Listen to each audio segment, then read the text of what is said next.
this is Killer Kyle, and this is our Christmas episode.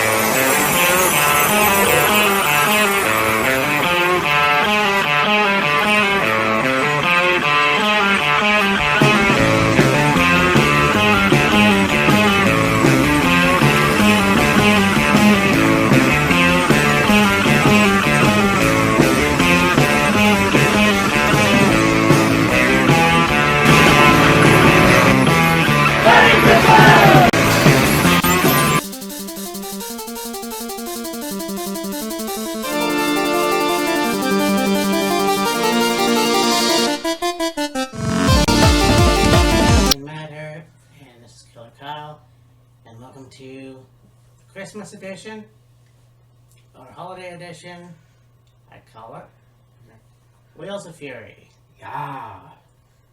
And holy shit, this has been the fastest year ever. Yeah, If right. I thought last year was fast. Yeah, I mean, when we were in lockdown for a couple years, it went fast, but it also kind of seemed like it dragged on. Yeah, This year is just pretty much, yeah, dude. almost a blink of an eye and you miss it. I mean, it was not that long ago we were in the midst of All In Wembley, Yeah, and then here we are, the 1st of December. yeah. So anyways, yes, this is actually, as we're recording, December 1st, Yes. but figure, like, I think it's since the beginning, we do one for Christmas Eve, Yeah. so, yeah, today we talk of, and I think that we do a lot of these over the years in your house, and it's fitting because we talk of Seasons B.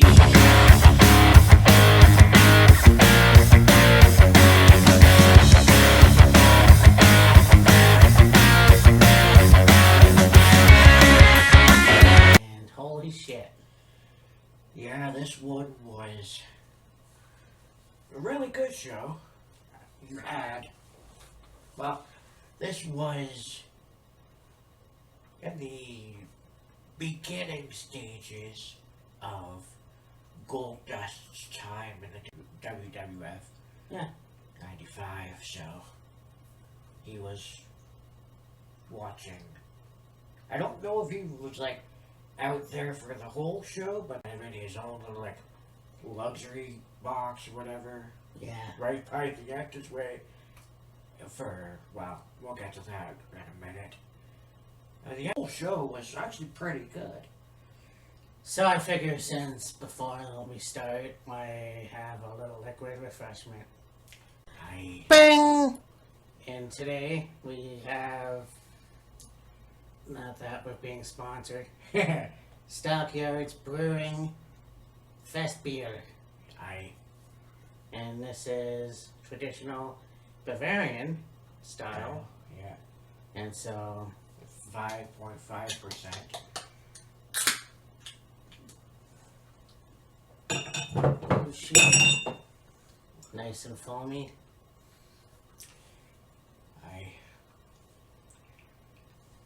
See if I can do this.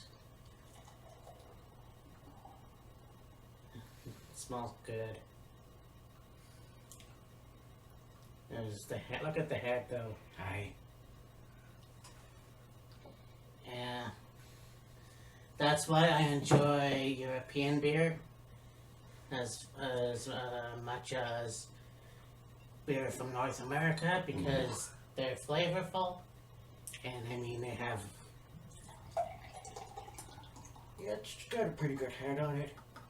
It's what is considered a hazy beer because, like, it's a light beer, but you can't really see through it. Wait.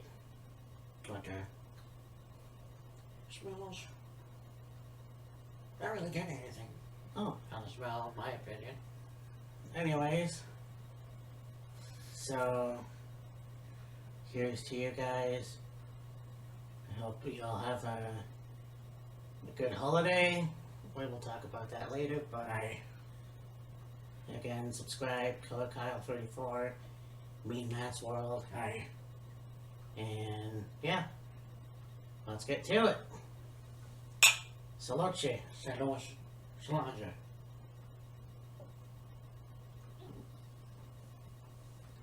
Actually, I think the proper word is Prost, but Prost, yeah. holy shit, this is good.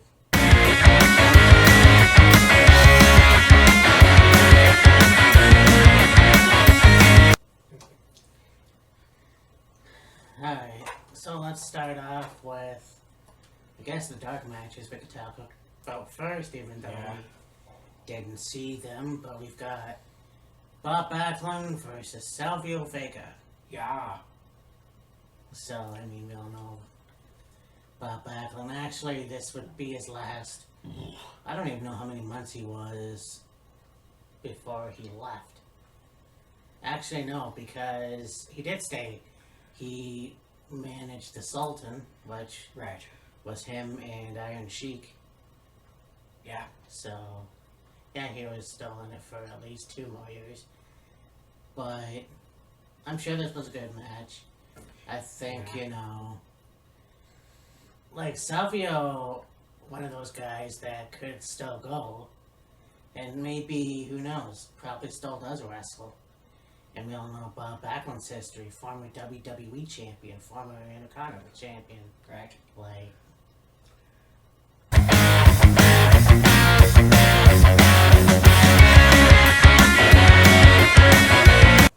Goldust versus Duke the Dr. Drozy. yeah. Now, obviously, Duke had the new buzz cut, as was the stipulation for him versus Triple H or Hunter Helmsley. Yeah. And so, yeah, this was a good match too. Goldust won. Yes. So, I mean, Duke obviously didn't last very long. No. After that, and I mean, growing up, I could understand. See, it's funny because there's a lot of wrestlers that I could see not hold the strap, and I think Duke, nothing to take away from him. I don't think he would have benefited from the Intercontinental title, or, well, I doubt he would have gotten a WWF title. Right, yeah. Now, I heard his run in WCW was the shits. I honestly don't remember Duke's run in WCW, to be honest. Right.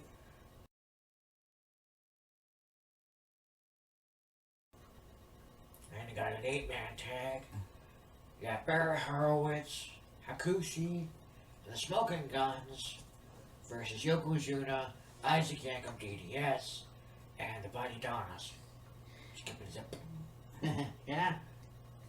Boy, the time that Glenn Jacobs in 1995, I mean, the guy that was the Unabomber in Smoky Mountain Wrestling, coming over by The Undertaker, no less, saying, hey, you know what, I want to work with this guy. Yeah. So, you know, in comes Isaac Yankum, and it's very hard to believe that we had Glenn Jacobs versus Mark Calloway in 1995. Yeah. But, again, this I'm sure was a good match. I remember Hakushi, but I don't remember any matches from him. Yeah, Hakushi only lasted in the WWF for, I think a year, roughly. I don't think he lasted much longer than that. Maybe 2 at the most. Like, he didn't really last too long in the WWF. His, I guess, big claim to fame, so to speak, was competing in Japan. Because his character, like, him in the WWF yeah, he was this Japanese wrestler that had all the characters written on or tattooed, whatever, on his face, on his body. And he did okay, but like, in Japan, his lore was very similar to The Undertaker's. He had this mystique about him. He would come out with a long staff, walking stick, and he would wear the big, got the name of the hat. But you see, it's like a sun hat, but like, it looks like a cone, and he'd wear all white, and yeah, he was quite the character in Japan, and then North America, he was, you know, nothing like in Japan. No. And I don't know if that has anything to do with it, but I know that Mortal Kombat, the video game, was very popular during this time, so Yes. maybe, I don't know if that's what they were going for, but Maybe. yeah. And then of course we know Yokozuna, you know, unfortunately he didn't get another run as WWF champion, and No. we all know the history from that. Yeah. Barry Horowitz, I'm surprised he's in this match. I mean, he's, probably one of the two famous jobbers, like, other than Steve Lombardi. Yeah, exactly. I was just about to say, him and Brooklyn Brawler. Well, I mean, sorry, but like Iron Mike Sharp. Yeah, but like, the Iron Mike Sharp jobbed, but you look at Horowitz and Lombardi, they jobbed to everybody. Yes. Literally everybody. And so, like, I don't know what the purpose of having Barry Horowitz in this match was. I believe at this point, the Smoking Guns and the Body Donnas had a feud. Yeah. So, you got that. And then, you know, you got Hakushi in there, Yokozuna, Isaac Yankum. I mean, the main feud was the Smoking Guns and the Body Donnas. Barry, Hakushi, Yokozuna, Isaac Yankum were basically all just thrown in there to have this 8-man match, in my opinion. Yeah, I can't think of why. I mean, yeah, I don't know. But when you think about it, and that's only my opinion, because you have Yokozuna and Hakushi, well, I mean, Roddy's not Japanese, No. but like, you have the two, like, Japanese guys, and then you've got the two take teams, and then of course you've got Barry Horowitz and Isaac Yankum. Isaac Yankum. Which, obviously, I don't think they had a big feud. Yeah, I don't think they did. Anyways, yeah, so, I mean, the good guy team won, Yeah. so, and I mean, it was cool, because at that time, and starting in 93, you had Smoky Mountain Wrestling. Yes. So, I mean, Jim Cornette comes in, and you have Body Donnas, you've got the Midnight Express, you've got other people. Yeah. Glenn Jacobs as well, so.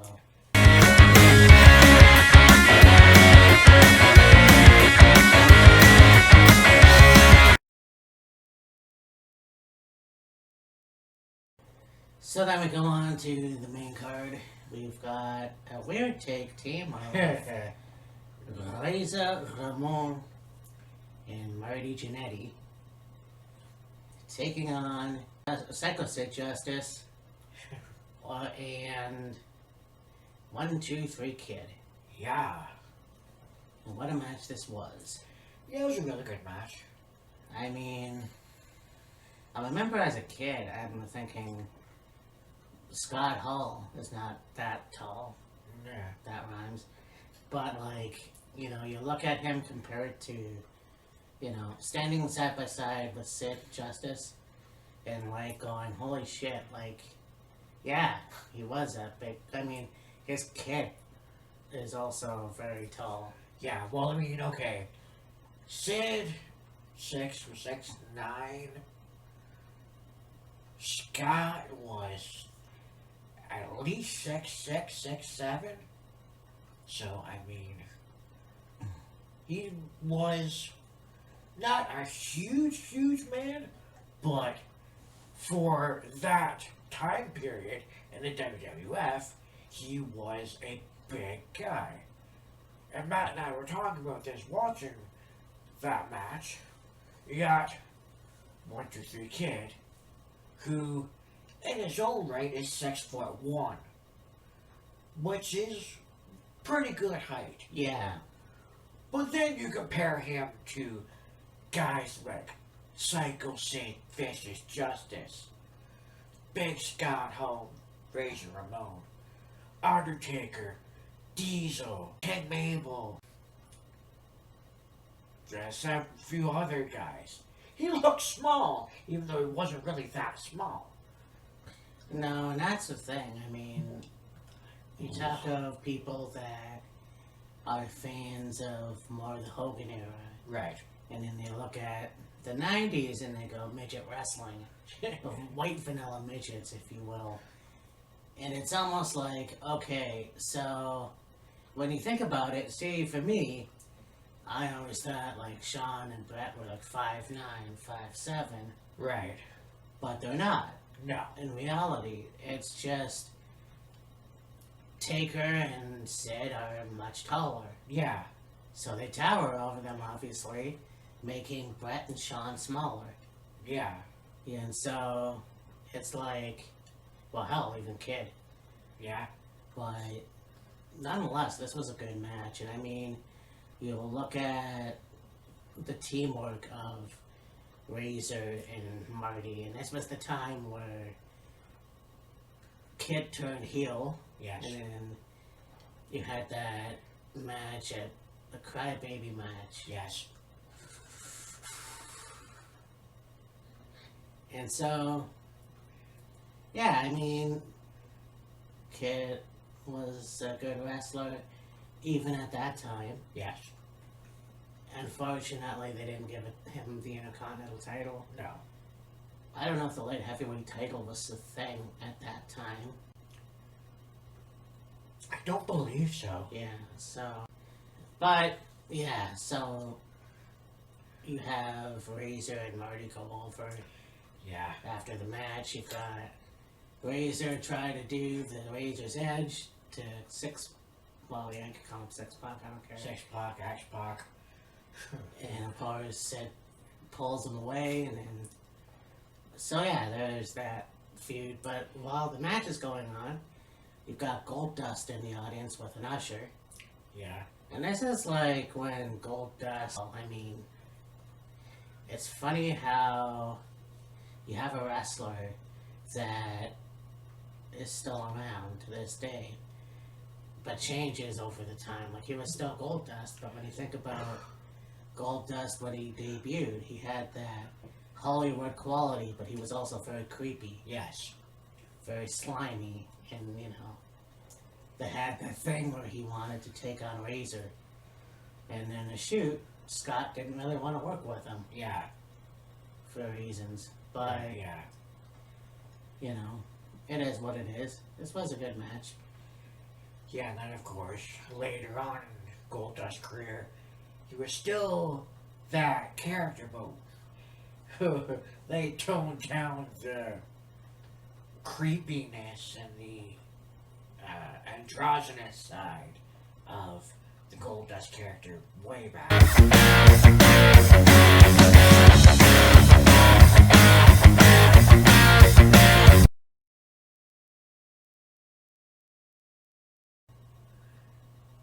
Yeah.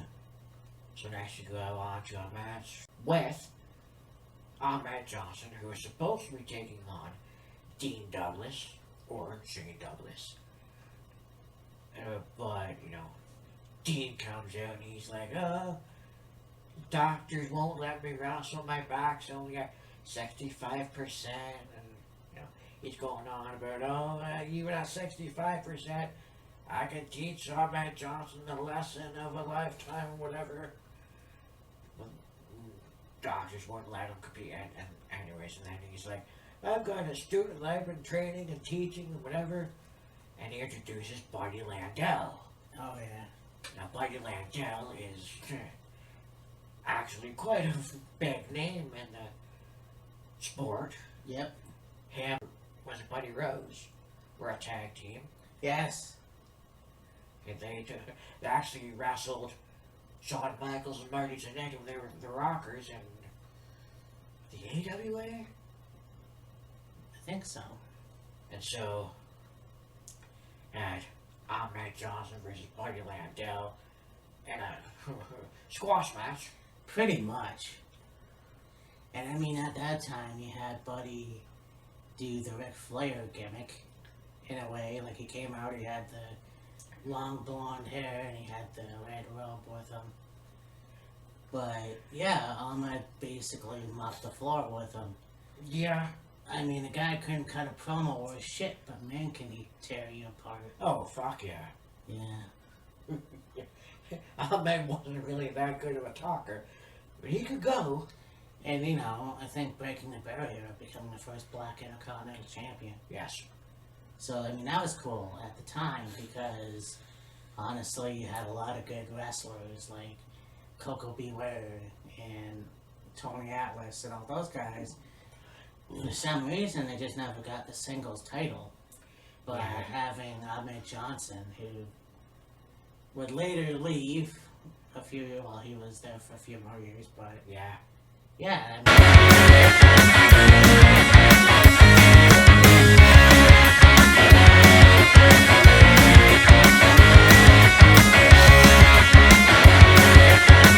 on to the Arkansas Hog Pen match with your guest referee Hillbilly Jim.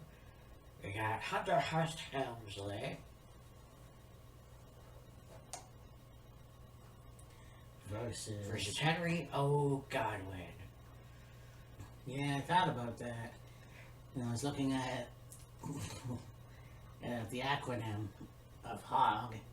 Right. And I don't know why I thought that was interesting. I never knew that, but... Well, because I used to call him Henry Godwin. I don't know where the hell it all came from. Yeah, I mean, I believe early on in his tenure with the World Wrestling Federation, he was called, or they called him Henry O. Godwin. And then, later on, just called him Henry Godwin. Yeah. Then dropped the O. And nobody knows what the O really even stood. Like, the O obviously was his middle name. What was his middle name? No fucking idea whatsoever. But you're looking at the word hog and like, oh, that's interesting. Like, it's just referring to fucking pig pen. Yeah, I mean, you have, of course, the hogs. I don't know how many there were in the pen. Yeah. And you had, of course, covered in shit and blood. So, yeah. And I mean, I have seen this match before, but for some reason, and maybe it's because I saw it in the pen, and no, we had to start in the ring. Right. Just like a Buried Alive match, but yeah, they did start in the ring, obviously. You have Henry, who force-fed Helmsley the slop. Yeah. When he was tied up in the ropes, and yeah, and then they made their way back into the pen, and Triple H tried to hold on, but it didn't work. Right. Yeah. And then actually no, it did work. Foul! Because he managed to get Henry in the pen.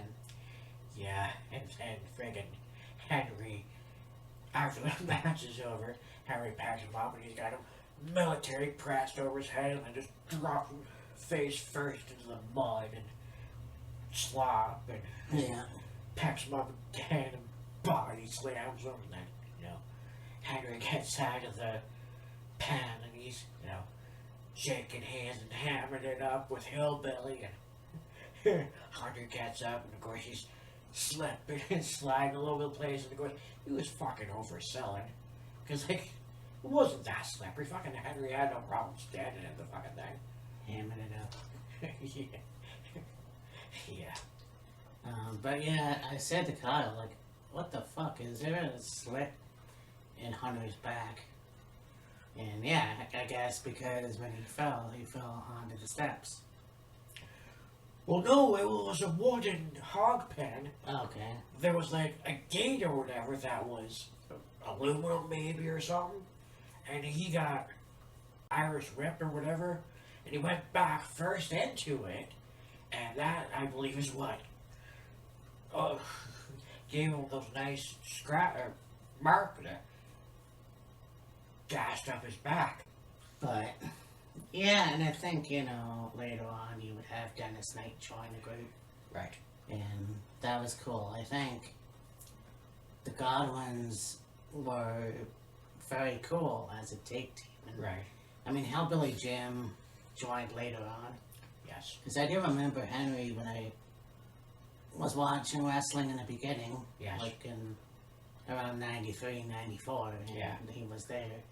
And then, of course, you got Hellbilly, Dennis Knight, of course, the little fast hound. But Yep. this was a good match, and I have no idea whatever happened to Hunter Helmsley. Yeah, I know, right? Whatever happened to that man? Yeah. Cuckoo.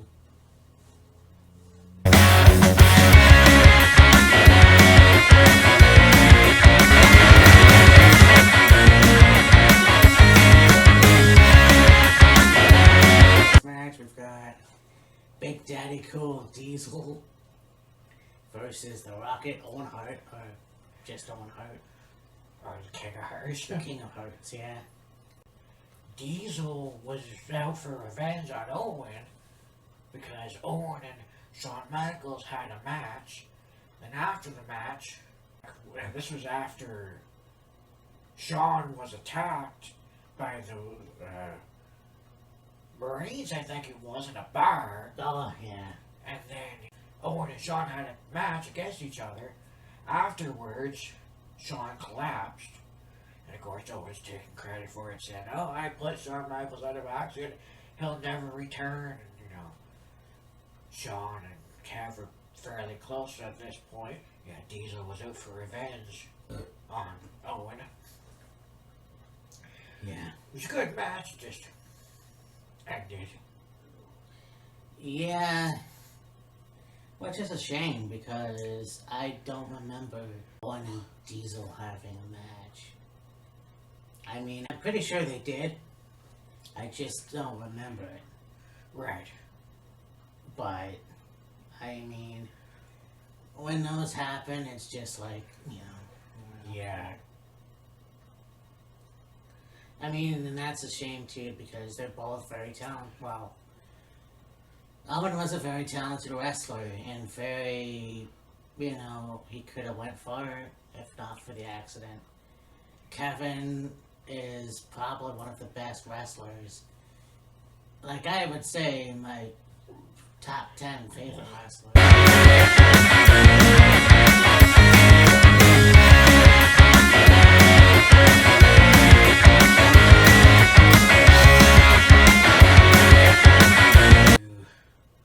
King Mabel, as I mentioned before, and a casket match against The Undertaker.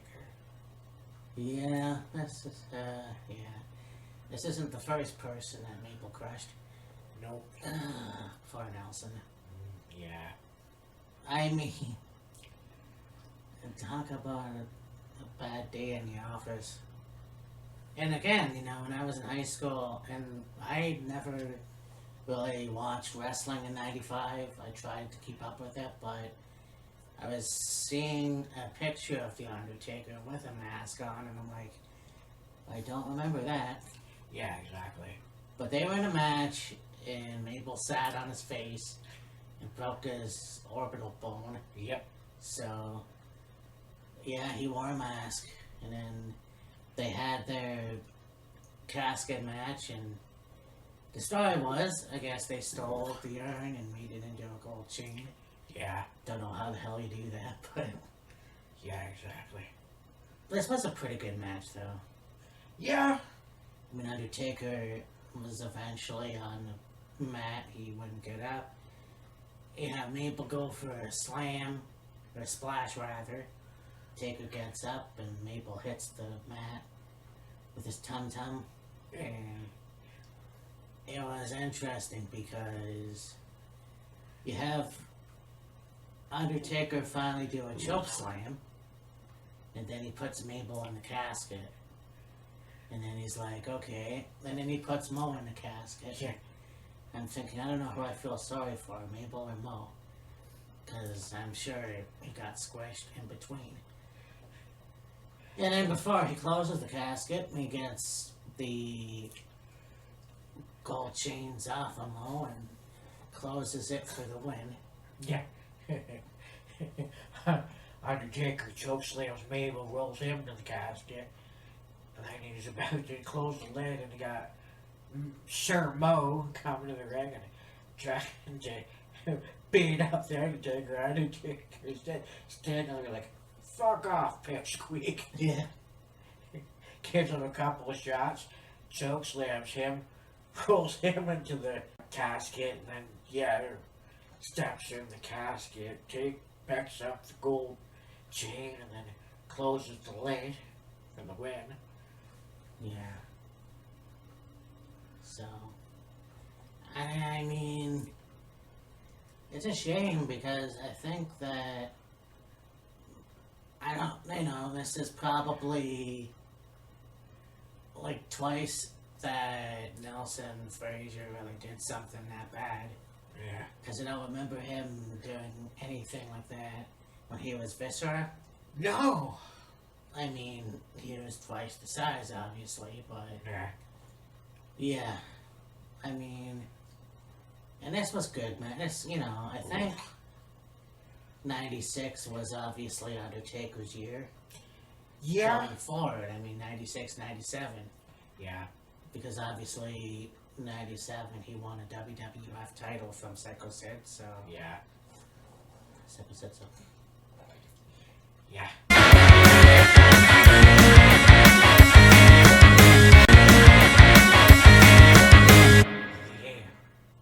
The main event for the WWF Championship, the Hitman Bret Hart versus the British Bulldog, Davey Boy Smith. Yeah, I really wanted to do a rant on this. I really did, but it's the holidays and I'm gonna fuck things up. But I mean, look, it's one of those things where I beat a dead horse or a dead dog. I don't know. Yeah. The fact of the matter is that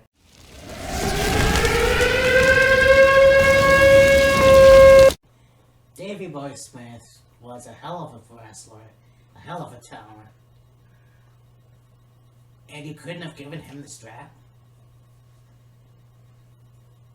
Like the match with Shawn Michaels in England, where Shawn already had the European Championship, and you couldn't have given the Bulldog the strap?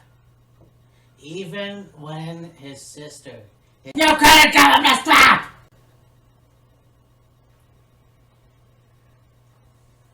I don't understand it. He was built like a brick shithouse. He was one of the best wrestlers ever. I'm probably overselling that, but this guy had the Tag Team Championship. He had the Intercontinental Championship. That was the missing piece of the puzzle. And I don't know why you couldn't bite and give him the WWE title. He could have had another match with Bret. I mean, look, I love Bret Hart. I'm a Bret Hart fan still to this day. Yeah. 30 years strong. But you have to understand, you could have given the title to Davey and then have Bret win it back. That would have made a lot of sense, but no, we couldn't do that. And we know Sean was a prick. Sean wouldn't have done business, and that's fucking stupid. Even in 2000, you considered giving the title to Davey Boy, and he just couldn't do it. And I know he had his issues, I know he had his demons, but so did Sean. So did Kevin Nash. So did Sid. They got the title. So, it's a fucking shame, because now Davey Boy Smith is dead, and he will never, ever achieve that. He could never achieve that. You robbed him, and yeah, you put him in the Hall of Fame. It was just a missed opportunity, that's all. Right. But it was still a good match. I mean, I talk about Triple H's back. Yeah. There was a point in the match where back got busted open. Oh, he was bleeding like a stuck pig. And Vince goes, I never seen that before from the Hitman. I'm like, you were there for WrestleMania 8, so. Yeah, exactly. But, you know, and then you think that WWF wasn't that bloody or gory. At that time, yeah. I mean, they did that every once in a while. Yeah. But, yeah, this was a good match. Obviously, Diana was there. Okay. Yeah, and you can also think, okay, this was like Bret's time to win and retain the title and actually beat Davey Boy. So on one hand, I do understand it. And then, of course, you have the King, I think it was. He's wearing the same pants he wore at SummerSlam. I don't know about that. He might have, but I mean, they were like Union Jack pants when it's the tassels and the boots. Yeah. I'm not sure if he wore them at SummerSlam. I'll have to look it up again, but Right. for what it's worth, it was a good rematch. It was just Yeah. a missed opportunity. Yeah. So, this has been In Your House, Season of Beatings. What a hell of a show. And I mean, we do a lot of these In Your House shows. Probably a fifth one, I can't remember. Something like that. Yeah. Fifth or so. So, yeah. I hope that you have a good holiday. Yeah. Merry Christmas, Happy Holidays, Happy Hanukkah, Yeah. Happy Christmas if you're from England, I don't know. Yeah. I mean, for Wheels of Fury, and this will be, I'm sure this will be, unless we do World's End, Yeah. we will see you next year. Well, we'll more than likely see you for New Year's Eve special. Oh, yeah. So, well, for me and Matt,